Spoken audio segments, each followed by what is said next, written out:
Wuhan is more than the pandemic's epicenter. It's also the focus of another sinister problem, the fentanyl epidemic. This synthetic opioid kills one American every 8.5 minutes.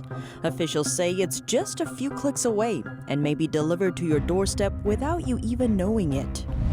And a seemingly pro-Beijing man in Flushing, handcuffed by New York police. The arrest comes after he wreaked havoc on Street Booth 4 times since last week. The attacks involve a spiritual practice that faces persecution in China.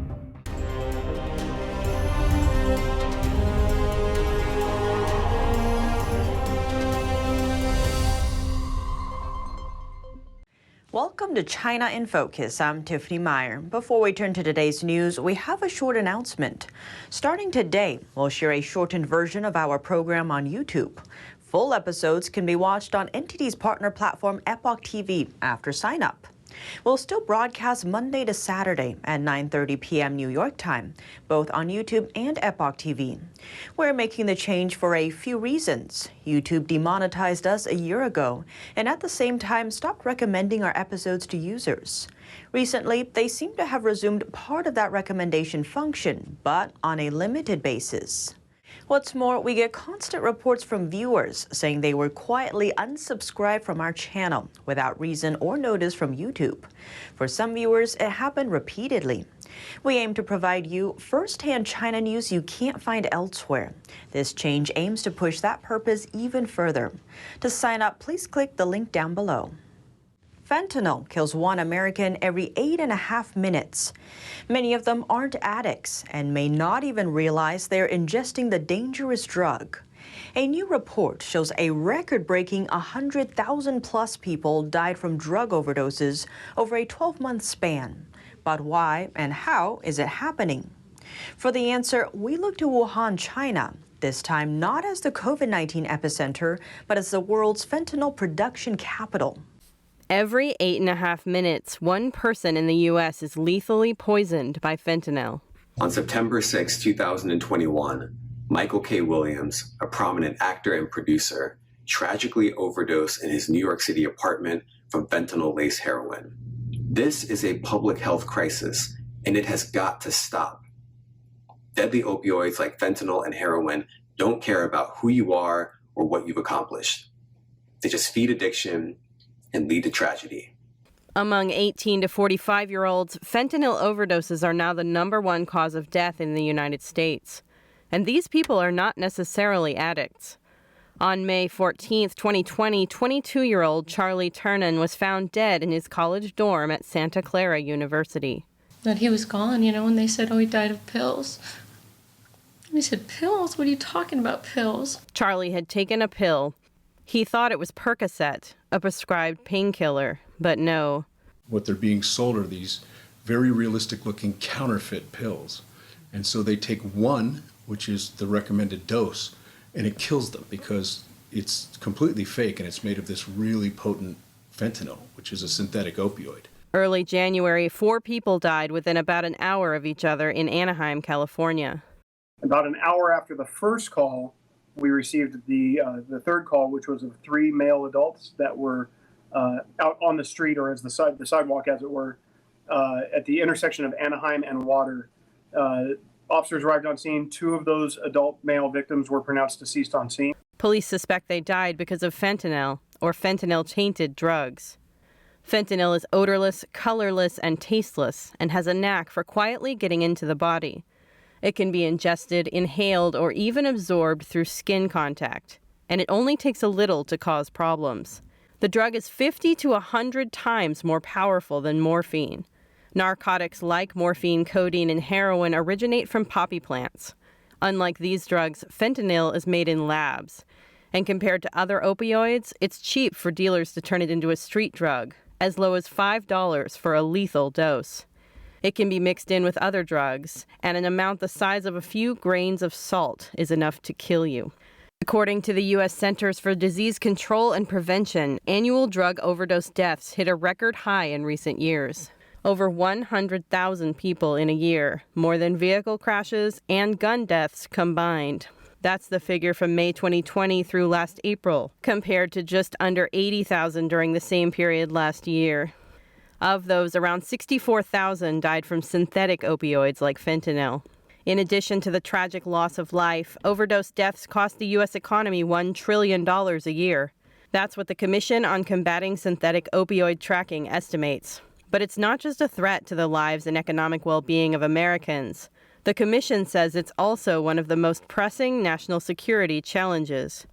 In terms of loss of life and damage to the economy, I think the report said that synthetic opioids have the effect of a slow-motion weapon of mass destruction in the form of a pill. But how exactly is the dangerous substance finding its way into the U.S.? In Part 2, we look at where the drug is coming from. In a matter of less than a decade, fentanyl flooded into the U.S. and killed a growing number of Americans. But how could this happen? Colin Dickey is the Assistant Special Agent with the St. Louis Division of the Drug Enforcement Administration.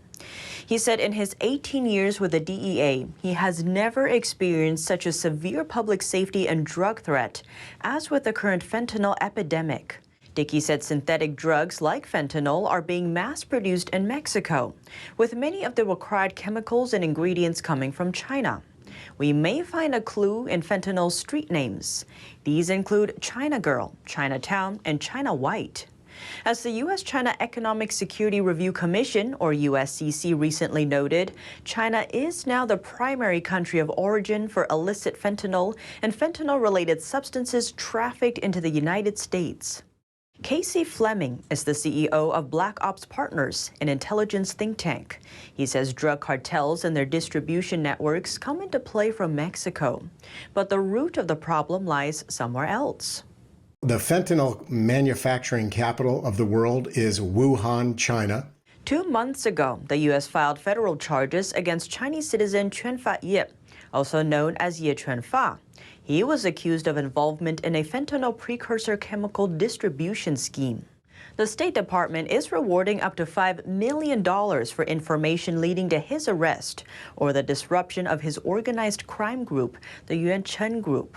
But the group is just one of 160,000 to 400,000 chemical manufacturers and distributors in China that can produce fentanyl. State Department documents call Ye Quanfa allegedly one of the most prolific suppliers of anabolic steroids in the world. That falls into line with 68-year-old Ye's nickname, the Drug King of Wuhan, and the city of Wuhan's nickname, the capital of fentanyl. In February 2019, he spoke with reporter Ben Westhoff from U.S.-based magazine The Atlantic. Ye didn't deny selling fentanyl precursors, saying anything that the country schedules, we don't sell. As long as it's scheduled, we won't sell it. If it's not scheduled, we can sell it. In May 2019, Beijing banned the production and sale of fentanyl and many of its variants amid international pressure. But soon after, Chinese vendors found ways to sell fentanyl analogs and the fentanyl precursor chemicals instead of the drug itself via the internet.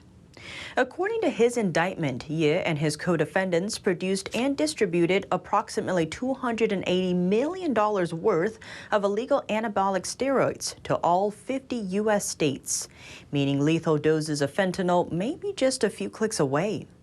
Criminal drug traffickers have found a new tool to pump poison into our communities. They have turned our smartphones into a one-click stop to market, to sell, and to deliver deadly drugs. While China is aware of the issue, the Chinese regime seems to be taking very limited action. One thing China has been doing, though, is blaming the U.S.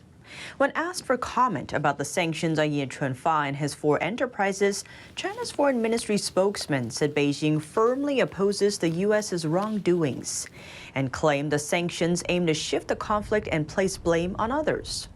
We urge the U.S. to respect the truth and look more into yourself about the causes of fentanyl abuse.